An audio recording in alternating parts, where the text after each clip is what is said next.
ನಾನು ಕೂಡ ಚಲನಚಿತ್ರ ನಟಿ ಹಾಗೂ ನಿರ್ಮಾಪಕಿ.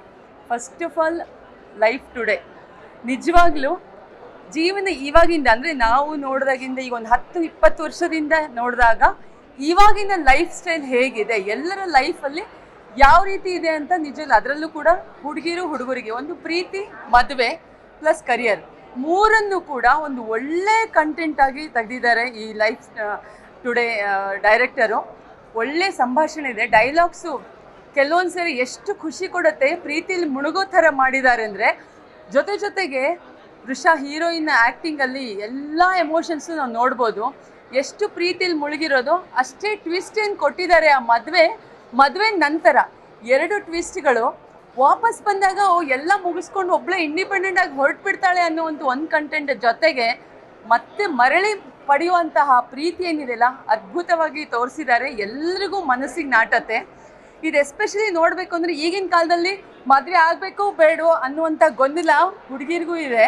ಸೊ ಪೇರೆಂಟ್ಸ್ ಜೊತೆಗೆ ಬರಬೇಕು. ಸೊ ನಿಜವಾದ ಪ್ರೀತಿ ಇದ್ರ ಜೊತೆ ಮದುವೆ ಆಗಬೇಕು ಅನ್ನೋಂಥ ಏನು ಮೆಸೇಜ್ ಇದೆ, ಖಂಡಿತವಾಗಿ ಎಲ್ರಿಗೂ ಮನಸ್ಸು ಮುಟ್ಟುತ್ತೆ. ಮತ್ತು ಹಾಡುಗಳು ಕೂಡ ಅಷ್ಟು ಚೆನ್ನಾಗಿ ಬಂದಿದೆ. ಇನ್ನೂ ಹಾಡುಗಳು ತಲೆಯಲ್ಲಿ ಗುನ್ಗುಡ್ತಾ ಇದೆ.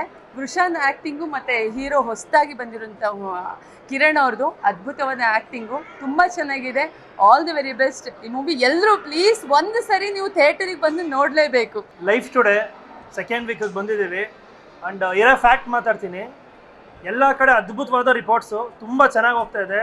ಆಮೇಲೆ ಥಿಯೇಟ್ರಿಗೆ ಬಂದವರೆಲ್ಲ ಆಲ್ಮೋಸ್ಟ್ ಎಲ್ಲ ಅಳ್ತಾ ಇದ್ದಾರೆ. ಬಟ್ ಒಂದು ಚಿಕ್ಕ ಸಮಸ್ಯೆ ಅಂದರೆ ತುಂಬ ಕಡೆ ನಮ್ಮ ಸಿನಿಮಾ ರೀಚ್ ಆಗ್ತಿಲ್ಲ. ಕೆಲವೊಂದು ಆಡಿಯನ್ಸ್ಗೆ, ಕೆಲವೊಂದು ವರ್ಗಕ್ಕೆ ಅದು ಗೊತ್ತಾಗ್ತಿಲ್ಲ.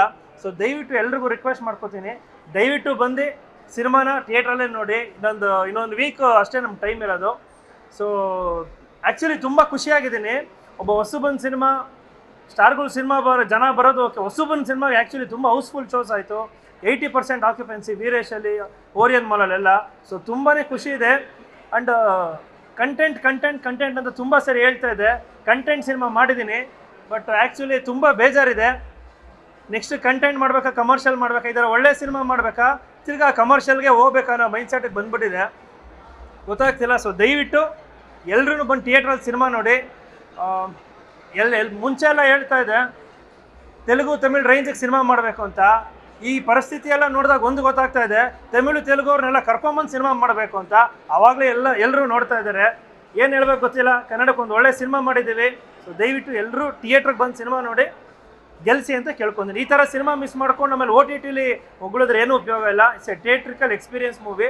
ಸೊ ದಯವಿಟ್ಟು ಕೈ ಮುಗಿದು ಮನವಿ ಮಾಡ್ತೀನಿ, ಬಂದು ಥಿಯೇಟ್ರಲ್ಲೇ ಸಿನಿಮಾ ನೋಡಿ. Thank you. ತುಂಬ 2.5 ಗಂಟೆ ಹೆಂಗೆ ಹೋಯ್ತು ಅಂತಲೇ ಗೊತ್ತಾಗಲಿಲ್ಲ. ತುಂಬ ಅದ್ಭುತವಾಗಿ ಮಾಡಿದ್ದಾರೆ. ಸುಂದರ ಚಿಕ್ಕಮಗಳೂರಿನ ಸುತ್ತಮುತ್ತಲು ಎಲ್ಲ ಶೂಟಿಂಗ್ ಮಾಡಿದ್ದಾರೆ. ಸಿನಿಮಾದ ಕತೆ ನಿಜವಾಗ್ಲೂ ತುಂಬ ಒಂಥರ ಮನಸ್ಸಿಗೆ ಮುಟ್ಟೋ ಥರ ಇದೆ. ಈಗಿನ ಕಾಲದಲ್ಲಿ ಎಲ್ಲ ಹುಡುಗಿರಿಗೂ ಒಂಥರ ಕನ್ಫ್ಯೂಷನ್ ಇದ್ದೇ ಇರುತ್ತೆ. ಯಾವ ಮದುವೆ ಅಂತ ಬಂದಾಗ ಅದು ಮೊದಲಿನ ಕಾಲಕ್ಕೂ ಇವಾಗೂ ತುಂಬಾ ಡಿಫ್ರೆನ್ಸ್ ಆಗಿದೆ.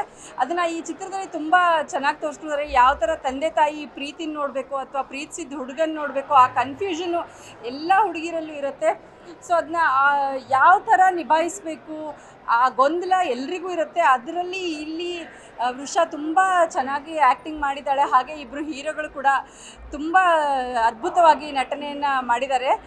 ಪ್ರತಿಯೊಂದು ಸೀನಲ್ಲಿನೂ ಒಂದು ದುಃಖ ಇರ್ಬೋದು, ಖುಷಿಯ ಸನ್ನಿವೇಶ ಇರ್ಬೋದು, ಪ್ರೀತಿ ಇರ್ಬೋದು, ಎಲ್ಲನೂ ತುಂಬ ಅದ್ಭುತವಾಗಿ ತೋರಿಸಿದ್ದಾರೆ. ಸೊ ಇದು ಎಲ್ರಿಗೂ ಒಂದು ಅನುಭವವನ್ನು ಕೊಡುತ್ತೆ. ಸೊ ಇದರಲ್ಲಿ ಹೇಗೆ ಯಾವ ಹುಡುಗಿಗೆ ಬರೀ ಪ್ರೀತಿ ಅಷ್ಟೆಲ್ಲ ತನ್ನ ಕಾಲ ಮೇಲೆ ತಾನು ನಿಂತ್ಕೊಳ್ಳೋದು ಕೂಡ ಅಷ್ಟೇ ಇಂಪಾರ್ಟೆಂಟು ಅನ್ನೋದನ್ನು ತೋರಿಸ್ಕೊಟ್ಟಿದ್ದಾರೆ. ಹಾಗೆ ಕೊನೆಗೆ ಮತ್ತೆ ಮರಳಿ ಪ್ರೀತಿನೂ ಬೇಕು, ತಮ್ಮ ಸ್ವಂತ ಕಾಲ ಮೇಲೂ ನಿಂತ್ಕೊಳ್ಬೇಕು ಅನ್ನುವಂತಹ ಅದ್ಭುತವಾದ ಒಂದು ಸಂದೇಶವನ್ನು ಕೊಟ್ಟಿದ್ದಾರೆ. ಎಲ್ಲರೂ ಥಿಯೇಟ್ರಿಗೆ ಬಂದು ಈ ಸಿನಿಮಾವನ್ನು ನೋಡಬೇಕು ಅಂತ ಕೇಳ್ಕೊಳ್ತೀನಿ. Thank you.